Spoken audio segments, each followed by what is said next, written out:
So Google Slides is a great little presentation tool, of course. It allows you to create slides with all sorts of different content, images, text, videos, animated GIFs maybe, and then present all that material to your students. It's often, of course, good to get questions from those students, and you want to be able to answer those questions while you're delivering the material, but not necessarily interrupt what you're doing. Sometimes students don't want to be putting their hands up in class to ask different questions depending on the topic or their comfortability with, social situations, whatever the reason. Google Slides gives you the option to present your material, turn on a sort of Q&A pod where you can manage the slides you're presenting as well as actually receive questions from your audience and then address them as you see fit during the presentation. This works best with two screens. So if I've got a single computer hooked up to a projector or smartboard and I've got one screen being shared between the two of them, it's not the greatest option. It's not going to work.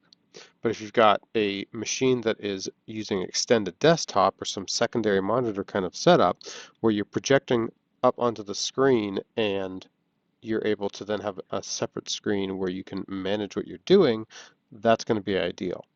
The same is going to be true if you have to teach remotely and you're using, say, Google Meet, because with Google Meet, you can choose to only share the one tab or the one screen, the one browser window, depending on how you've divided things up.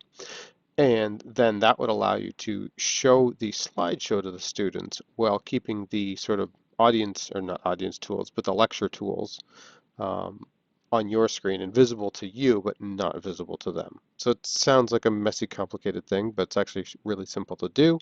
And we can accomplish this with just vanilla Google Slides, no fancy add-ons or extra licenses or anything else. So let's take a look at how this is going to function here when I'm taking a look at my slides. So I've got a slide up right now. It's just a basic old slideshow I slapped together here for demo that has some images of different graphic organizers, so nothing too spectacular. Here's what I need to do though, and in fact, you know what, just to show how this works, I'm going to add some speaker notes at the bottom. So this will be my first slide notes. We'll call that just second, click, second slide notes, and in case we get to the next one, even more notes, just so we can see where those show up later. Okay, so I've got my presentation here. I'm ready to get started. And when I come up to slideshow and just hit it, that's when I get that full screen mode that I'd be presenting to students. And I can click through, I can use my arrow keys on my keyboard, or of course I can come down into the bottom corner here, if I get myself out of the way, and I have this little toggle option down here where I can go ahead and go to the next slide. But I'm not going to use any of those right now. In fact, I'll get out of this mode entirely. And what I need to do is look up in the top corner here at my slideshow button. And I hit the little arrow that's next to it, because what I really need is what they call presenter view. This is the little panel that I'm going to use to manage things. So I hit presenter view, and from here I get this little guy. So it immediately kicked my slideshow into that full screen mode again for the students, which is fine. And I could even take that a step further depending on the situation and come here and click that for full screen. But what I need right now, and actually I'm going to get out of that because I will need to see some stuff here. There we go. But what I have available to me is this little floating window. So ideally what I'm going to do is take this and drag them off the side of my screen and put them on another monitor where I can manage it separately and the kids don't see what I'm doing. But I'll leave this here for right now, and you can see what's going on here. I've got a timer just to let me know how long I've been presenting. Sure, that's handy.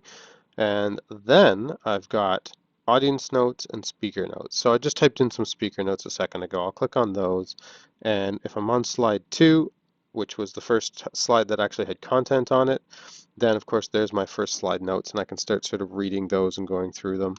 I can blow them up if I need them bigger for while I'm speaking to the class, and I can sort of glance over and read them, that's fine. And I can go next or previous here to go through my different slides. So that's handy. But my audience tools is the piece that we're really here to look at. So when I've got this audience tools option here, I can come down to the bottom. I get continue recent if I was doing this already, which I was to demo stuff, or I can start new, which is likely what you're going to do at the beginning of a class. So even if you'd previously done this with your last class, you can start fresh with this class. There's a good reason to do that. So I'm going to hit start new.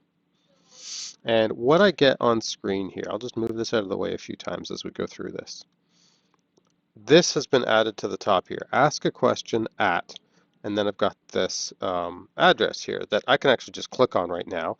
The students are going to end up putting that into their browser window and typing that out and hitting enter. Or I guess if you're using that Google Meet option I mentioned, you could highlight this or click that, and when this pops up, you can copy it and throw it into a the Google Meet chat and let them find it that way. But this is essentially what the students will see when they go ahead and get to that screen. They just get to ask a question. So I could ask a question like, what's the best organizer? And I'll go ahead and submit my question. I'll take that out of the way for a minute so it's not bugging us while we're doing this. And I'm going to open another option here as well, actually, just so I can ask another question. You'll see that in a moment here. So as I am the teacher, there we go, I've got this screen up. My kids are all watching the presentation in the background. I go back one, and what I get is the question right here. What is the best organizer? So I can do a couple things with that. I can, of course, read that and then go ahead and answer the question as the students are asking it. Or if I thought this was a really good question and I wanted the class to know what I was about to answer, maybe it was a really long-winded question I didn't want to have to read back to them or something. I have this present button here. So I can go ahead and click on present. And of course, what it's going to do is actually show that question to the whole class and show who asked it down here at the bottom. So I can answer that question then with that question up on screen so everybody knows what I'm talking about. And when I'm done, I can hit hide and it goes away.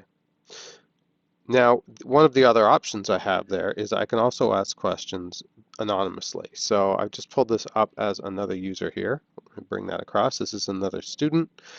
I'm in there with another account, and I might ask, what is an inverted triangle?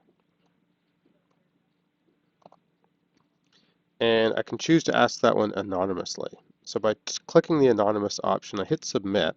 There's two reasons I might do that. One is that on screen, if I move that out of the way, during my slideshow, if the teacher decides that they want to present my question to everybody, so they see this inverted triangle question, they say, you know what, I'm going to show that to the class and hit present, it means that here that is left anonymous. So the class doesn't know who asked that question. Now, even if it's not presented, if I hide that so that I'm seeing it as the teacher, on the student screen where they're asking all their questions, they actually see everything. So there's a good reason for that. Here I can see who asked the first question, and then I know that anonymous asked the second question. So regardless of who I am in class, that's what I'm going to get.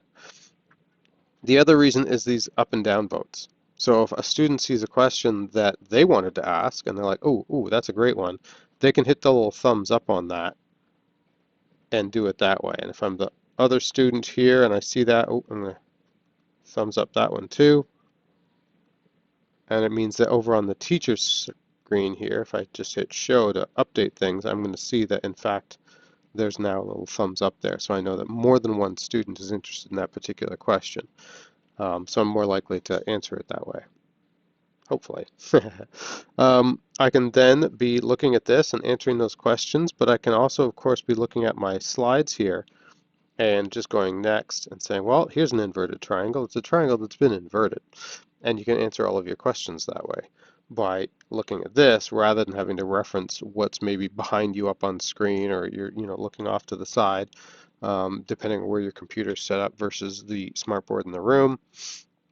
And so this way you're actually able to see what's going on your little window here, even if it's full screen for yourself, which is handy. and then just go next, next, all the way through these different slides, answering all these questions as they come up. So it's going to allow you to do a lot more sort of participation, student interaction kind of thing as they are seeing what you're presenting and they've got those questions popping up.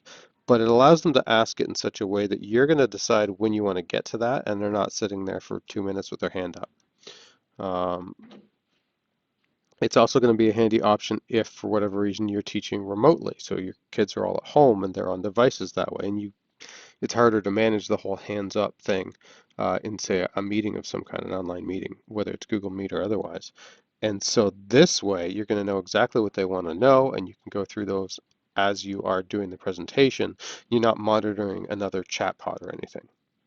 So lots of great options there for how this is actually going to work and how you're able to go ahead and use just basic Google Slides to ask questions or sorry, have questions asked and then answer those questions for all your students as they are reviewing the material that you're presenting to them. So give it a try and have fun with that one. Again, hopefully you've got a second screen. It's going to make things a whole lot easier. Worst case scenario, you might have to have like a second machine, like a Chromebook or something set aside, and you would sort of manage and do all your question pod stuff that way if you really had to.